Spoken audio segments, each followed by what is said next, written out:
Pemirsa, viral seorang bocah sekolah dasar di Cirebon, Jawa Barat mengalami depresi usai ibunya menjual ponsel anaknya. Bocah SD mengalami depresi itu berinisial A yang merupakan warga Bedeng, Kelurahan Pekiringan, Kecamatan Kesambi, Kota Cirebon. Siti Anita, ibu dari bocah berinisial A itu, mengungkap alasan dirinya menjual HP milik anaknya karena permasalahan ekonomi keluarga. Diungkapkan Siti, suaminya sudah 8 bulan meninggalkan mereka dan tidak lagi pulang ke rumah, sementara ia tidak mempunyai uang untuk membiayai kebutuhan hidupnya.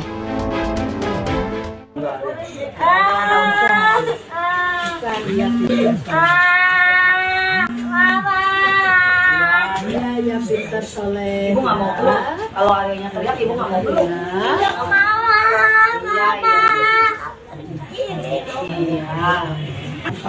Kekeh yang kamu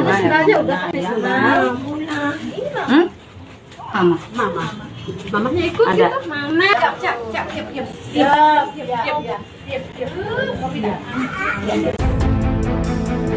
Siti Anita mengatakan bahwa HP tersebut merupakan hasil jeripayah anaknya dengan cara menabung. Namun usai Siti menjual HP tersebut, sikap anaknya tiba-tiba berubah menjadi sering melamun. Gejala depresi tersebut muncul sejak A duduk di kelas 6 SD, tepatnya setahun yang lalu. Diduga penyebab anak tersebut depresi karena tidak bisa melupakan kesedihannya karena HP miliknya telah dijual ibunya sehingga mengalami depresi. Saat ini Dinas Pendidikan Kota Cirebon sedang fokus mengobati kesehatan mental bocah itu agar dapat kembali seperti sedia kala. Ya, karena itu kan saya bingung ya keadaan, saya nggak kerja, saya nggak jualan ya. Terus suami juga waktu itu keadaan 8 bulan nggak ngasih nafkah gitu loh Mas. Jadi saya bingung. Ada barang itu ya saya jual buat makan sehari-hari kayak gitu. Mungkin Arya shock kan ibu ya? Iya, mungkin itu barang yang dia senang gitu kan ya. Hasil nabung bu ya? Masih nabung sendiri, jadi payah sendiri, saya pinjam kan. Tapi saya izin Oma, saya izin, nggak asal saya jual, saya izin. Mama pinjam ya, nanti Mama balikin kalau punya uang, Mama belikan lagi. Dia boleh, Pak boleh. Tapi itu di saat itu saya sering mengelamun kayak gitu. Itu karena ini harus terkait terapi. Terapi ini yang kita butuhkan. Jadi bantuan ini bukan sifatnya dadakan nanti, tetapi yang sifatnya berkelanjutan, kontinu, konsisten, kontinu, berkesinambungan. Kenapa? Saya memperhatikan masih besar kemungkinan Ananda untuk seperti sedia kala. Pribadi, saya sih menyayangkan kejadian itu, turut sedih, turut prihatin, karena apalagi sampai mengakibatkan anaknya depresi. Berarti kan dia kayak kecewa sekali dengan sosok sang ibu gitu loh, jadi trauma juga gitu. Nah, semoga sang ibu mudah-mudahan akan dia bisa minta maaf terhadap anaknya dan mencoba untuk tidak mengulangi lagi perbuatannya gitu.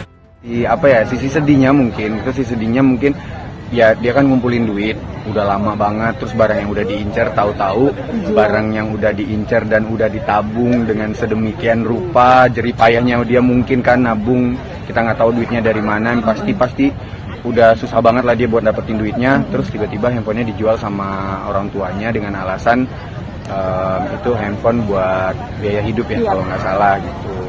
Cuma dari sisi yang agak kurang baiknya, mungkin karena terlalu dibiasain ya dari kecil udah megang handphone, jadi pada saat dia nggak dikasih handphone jadinya anak sebutannya sekarang kayak marah-marah gitu, tantrum gitu. Di lain peristiwa, seorang pedagang kaki lima di Banyuwangi, Jawa Timur bernama Imam Subhi telah menjadi buah bibir setelah berhasil membeli rumah dengan cara yang tidak biasa. Saat transaksi uang muka untuk pembelian rumah, ia menggunakan uang koin yang ia masukkan ke dalam 4 galon bekas air mineral yang dibawanya dengan menggunakan mobil angkot berwarna kuning. Detik-detik video yang menunjukkan Imam membayar DP rumah dengan ribuan uang koin yang ditabungnya dalam galon air mineral itu pun menjadi viral di media sosial setelah dibagikan oleh akun TikTok @dianajlndr.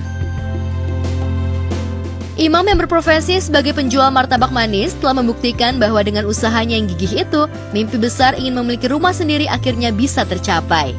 Ia telah menabung selama 3 tahun dan berhasil mengumpulkan uang koin sebanyak Rp45.980.000 yang kemudian digunakan untuk membayar DP rumah impiannya itu. Cara Imam menabung cukup kreatif, dia memanfaatkan galon bekas sebagai tempat menyimpan ribuan koin-koin yang ia kumpulkan dari hasil berjualan martabak. Jadi jadi ini sih, jadi kayak inspirasi, jadi semangat buat kita juga yang kerja juga gitu. Dia aja bisa gitu, kita kenapa enggak? Melihat sih, ya. Itu sih, tapi kegigihannya itu loh yang kita lihat. Sampai dia bisa beli rumah dari duit koin. Hebat sih. Aku keren banget. Untuk pedagang-pedagang lain mungkin bisa dicoba. Aku pun mungkin nanti pulang mau mulai mencoba nabung koin. Siapa tahu besok beli rumah ya. Jadi untuk kalian semua jangan lupa untuk nabung koin supaya bisa kayak Bapak Imam ya kalau nggak salah. Untuk beli rumah. Komedian dan musisi Ade Jigo masih terus berjuang menghadapi masalah sengketa tanah milik keluarganya yang diduga ingin diambil alih oleh oknum yang diduga bagian dari mafia tanah. Didampingi kuasa hukum dan anggota keluarganya, Ade Jigo kembali hadir di Pengadilan Negeri Jakarta Selatan yang menyidangkan kasus sengketa tanah tersebut dengan agenda pembuktian dari pihak keluarga Ade Jigo selaku penggugat. Saya, kakak saya, tante saya, sama warga semua yang tergugat sudah membuktikan dengan surat-surat asli dan didampingi sama Bang Abbas selaku kuasa hukum kita. Salah satu yang kita pegang sertifikat dan ini sudah sah diakui negara.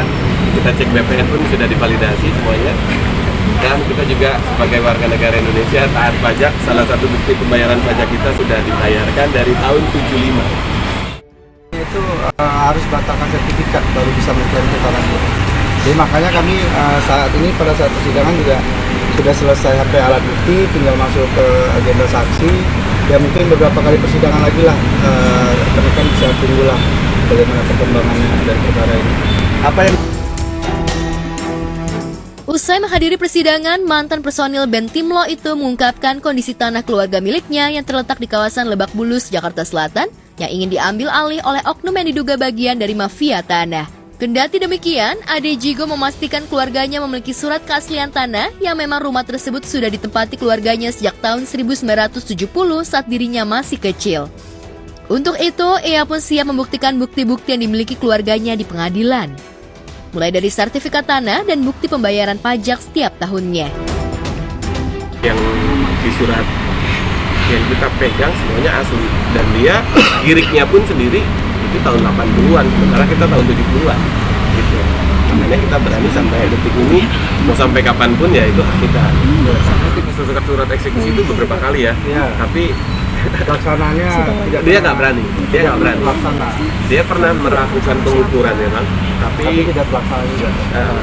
Dan alhamdulillahnya sampai detik ini kita sidang pembuktian, sidang apapun kita hadir gitu, tapi lawan nggak berani hadir. Apalagi semenjak teman-teman media datang, berita ini di-up, mereka kayak ngilang. Pihak lawan itu tidak pernah melibatkan BPN sebagai pihak. Seharusnya kalau memang mereka mengklaim itu objek mereka harus membatalkan sertifikat ini. BPN harus jadi pihak, baru bisa mengklaim itu adalah objek mereka. Tapi karena selama ini mereka tidak membuktikannya, ya kami punya dasar kuatnya sertifikat yang kami pegang dari tahun 70-an. Diungkapkan Ade, pihak tergugat beberapa bulan lalu bernegosiasi dengan warga dan keluarganya dengan mengajukan penawaran membayar harga tanah 2 juta per meter persegi. Namun warga dan keluarga Ade Jigo menolak pengajuan harga tersebut dari pihak tergugat. Sidang akan kembali digelar pada 28 Mei 2024 dengan agenda mendengar keterangan saksi dari pihak keluarga Ade Jigo. Ada satu hal yang unik pada saat dia bilang mengklaim itu tanah dia negosiasi dengan salah satu warga, salah satunya nego. Kalau emang itu tanah dia, kenapa harus nego? Gitu. Dia nggak dia ngelobi tanah, harga berapa? Kamu mau jual berapa? Tanggal 28 kita menghadirkan saksi yang kita ada di sana. Mungkin untuk Makanya majelis juga menanyakan apakah ada alat bukti tambahan, kami merasa sudah cukup ya. Makanya berlanjut ke agenda saksi tanggal 28 nanti.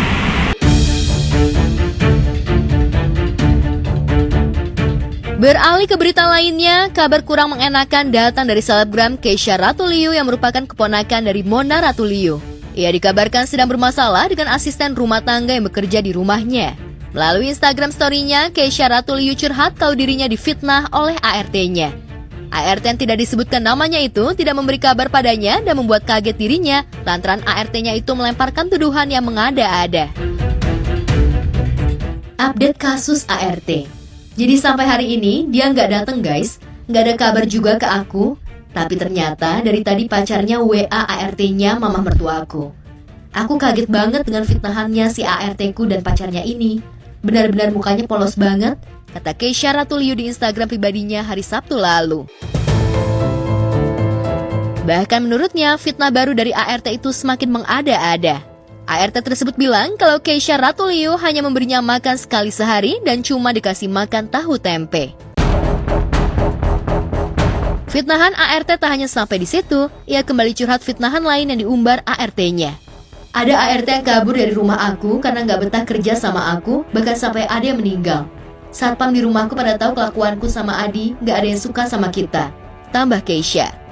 Tidak merasa seperti yang dituduhkan ART-nya tersebut, dalam unggahannya selanjutnya, Keisha memberikan klarifikasi terkait tuduhan ART-nya tersebut.